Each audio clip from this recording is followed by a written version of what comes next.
ભારતના ઉત્તર પ્રદેશ અને મધ્યપ્રદેશ સહિતના રાજ્યોની અંદર જે છે તે સાયબર ફ્રોડની ઘટનાઓ વધી રહી છે અને આવા સાયબર ફ્રોડ કરતા ઠગબાજ હવે સુરતમાંથી ઝડપે પાડવામાં આવ્યા છે, જેને લઈ વિગતવાર ચર્ચા કરીએ. ખાસ કરી અને આ ઠગ જે છે તે ગુજરાતની અંદર કેવી રીતે પહોંચ્યા અને કેટલા લોકોને નિશાન બનાવ્યા તેને લઈ ચર્ચા કરીએ. નમસ્કાર, આપ જોઈ રહ્યા છો ન્યૂ ભારત ન્યૂઝ અને હું છું આપની સાથે વલ્લરી વ્યાસ.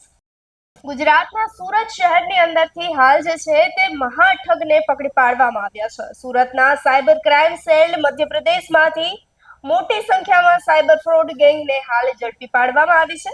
તો પેન્શન ચાલુ કરવાના બહાને નિવૃત્ત રેલવે કર્મચારી પાસેથી 8.12 લાખ રૂપિયાની ઉઘરાણી કરી હતી, છેતરપિંડી આચરી હતી. તો ડીઆરએમ ઓફિસના નામે ફોન કરી અને બનાવટી લિંકના મારફતે મોબાઈલ ફોન હેક કરી અને સમગ્ર કૌભાંડ આચર્યું હતું. અને ત્યારબાદ હવે યુપી અને મધ્યપ્રદેશમાંથી કુલ 9 જેટલા આરોપીઓની હાલ ધરપકડ કરવામાં આવી છે. તો ખાસ કરીને બેટબુક 247 વેબસાઇટથી સટ્ટાબાજી રેકેટ ચાલતું હોવાનું સામે આવતા પોલીસ તંત્ર દોડતું થયું હતું. 27 mobile phone, 3 laptop, 51 debit card સહિતનો તમામ મુદ્દામાલ પોલીસ દ્વારા જપ્ત કરવામાં આવ્યો છે. ખાસ કરીને 391 જેટલા બેંક એકાઉન્ટથી ભારતભરમાં 19.24 કરોડથી વધુ રૂપિયાનો ફ્રોડ આચરવામાં આવ્યો હતો. હાલ જે છે તે આ મોટું રેકેટ સુરતમાંથી પકડી પાડવામાં આવ્યું છે. આ સમગ્ર કૌભાંડમાં હવે તમામ આરોપીઓ સામે જે છે તે વિગતવાર કાર્યવાહી હાથ ધરવામાં આવી રહી છે. ખાસ કરીને આરોપીઓ 5 દિવસના રિમાન્ડ પર મેળવવામાં આવ્યા છે. પોલીસે વધુ તપાસ હાથ ધરી છે. તો તમામ ઠગબાજની જે આખી ગેંગ છે તેને હાલ પોલીસ દ્વારા પકડી પાડી તેમની સામે વધુ કાર્યવાહી હાથ ધરવામાં આવી રહી છે.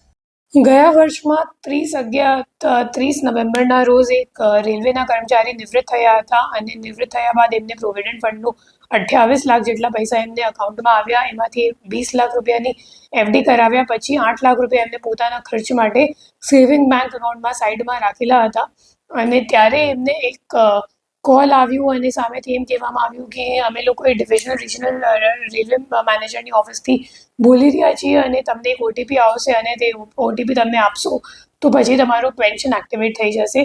તો એમ કહીને એમને એક ડિજિટલ લિંક મોકલવામાં આવી અને ડિજિટલ લિંક પર ક્લિક કરવાથી એમનું ફોન હેક થઈ ગયું અને ફોન હેક કર્યા પછી એમના અકાઉન્ટમાંથી કુલ 8,12,000 રૂપિયા ટ્રાન્સફર થઈ ગયા અને આ બાબતની એફઆઈઆર અહીંયા સાયબર ક્રાઇમ પોલીસ સ્ટેશનમાં નોંધવામાં આવી હતી.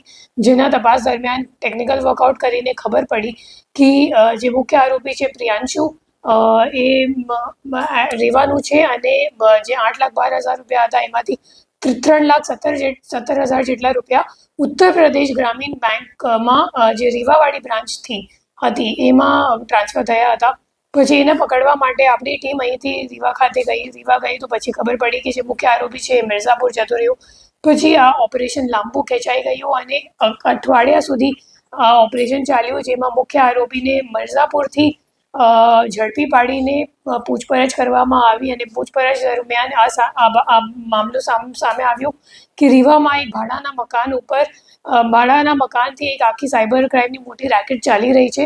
પછી પ્રિયાંશુને લઈને અને લોકલ પોલીસની મદદ લઈને ત્યાં જઈને રેડ કરવામાં આવી અને ત્યાંથી 9 આરોપીઓની ધરપકડ કરવામાં આવી અને એમને પાસેથી કુલ 27 ફોન અને 3 લેપટોપ સિવાય ઘણા બધા debit card, sim card, credit card, passbook વગેરે પણ લેવામાં આવ્યું છે અને આરોપીઓ પાસેથી કુલ 391 જેટલા અકાઉન્ટની વિગત મળી આવેલ છે, જેમાં 119 એનસીસીઆરપી કમ્પ્લેન્ટ્સ નોંધાયેલ છે અને ટોટલ જે ફ્રોડનો આંકડો અત્યાર સુધીમાં સામે આવ્યું છે 19 કરોડ 24 લાખ જેટલું છે અને હાલ આ દિશામાં તપાસ ચાલુ છે કે એ લોકો ખરેખર પૈસા કોને મોકલતા હતા. તો વધતી જતી ટેકનોલોજીની સાથે સાથે સાયબર ફ્રોડના કેસમાં પણ વધારો જોવા મળી રહ્યો છે. ત્યારે મધ્યપ્રદેશ અને ઉત્તર પ્રદેશ સહિતના તમામ જે શહેરો જે છે, મોટા મોટા શહેરો, તેની અંદરથી પણ જે છે તે હવે સાયબર ફ્રોડના બનાવો વધુ સામે આવી રહ્યા છે. ત્યારે ભારતની અંદર એક મોટું રેકેટ જે છે તેનો પર્દાફાશ ગુજરાતના સુરતમાં કરવામાં આવ્યો છે, જેને લઈ હવે આપનું શું માનવું છે અમને કમેન્ટ કરી ચોક્કસથી જણાવશો. તેની સાથે જ અમારી ચેનલ ન્યૂ ભારત ન્યૂઝને લાઇક, શેર અને સબસ્ક્રાઇબ કરવાનું ભૂલશો નહીં. નમસ્કાર.